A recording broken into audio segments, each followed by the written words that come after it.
সবজি খাওয়াটা খুবই সুস্বাদু এবং শীতের মৌসুমে সবজি বেশি বেশি করে খেলে শরীরের জন্য কিন্তু অনেক উপকারী।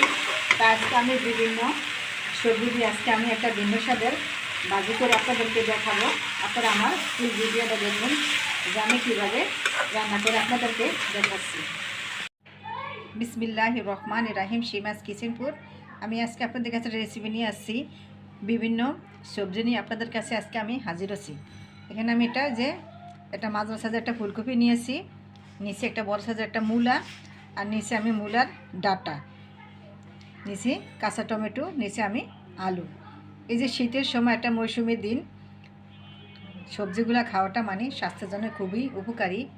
তো আমি আজকে বিভিন্ন সবজি দিয়ে আজকে আমি আপনাদের একটা ভাজি দেখাবো, কিভাবে রান্না করব। আপনারা আমার ফুল ভিডিওটা দেখুন যে আমি কিভাবে করব। তো আমি সবজিগুলো আমি এখন ধুয়ে আমি কেটে নিব। সবজিগুলো রান্না করার জন্য আমি আগে থেকে কিছু পরিমাণে সরষের তেল দিছি। তেলের সাথে আমি কয়েকটা শুকনো মরিচ দিয়ে দেবো বড় একটা পেঁয়াজ কুচা।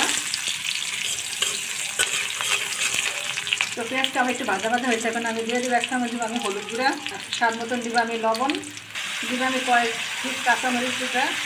এটা আজকে আমি ভাজের সাথে কোনো গুঁড়ামরিচ দেবো না, তাই আমি কাঁচামরিচের পরিমাণ একটু ভাড়াই দিচ্ছি। তো আমার এই যে পেঁয়াজটা কষানো হয়ে গেছে, এখন আমি মূলাগুলো আর মূলা ডাঁটাগুলো আগে দিয়ে দিব। তার ভিতরে কিছু দেখে সময় লাগে, তাই তো মূলাটা ডাঁটিটা আমি 1-1.5 মিনিট কষাইছি। এখন আমি দিয়ে দিব আলুগুলা।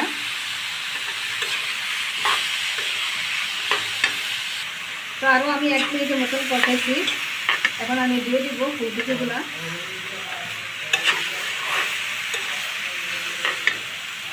তো এটা আমি আরও মিনিট খানিকের মতন কষাইছি। এখন আমি দিয়ে দেবো কাঁচা টমেটোগুলা।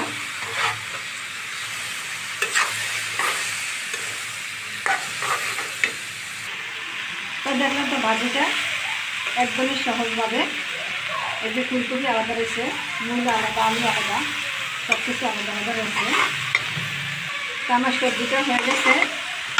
এখন আমি ধনেপাতা দিয়ে আমি তরকারিটা মিলামে করবো। এখন তারপরে আমার মতন এভাবে ভাজি করে খেয়ে বিভিন্ন সবজি দিয়ে আমাকে কমেন্ট করুন একদম অল্প সময়ের মধ্যে। প্লিজ আমার এই রেসিপিটা যদি ভালো লেগে থাকে আমার চ্যানেলটাকে লাইক কমেন্ট করুন এবং যারা নতুন হয়ে এখন তারা সাবস্ক্রাইব করুন। আল্লাহ হাফেজ।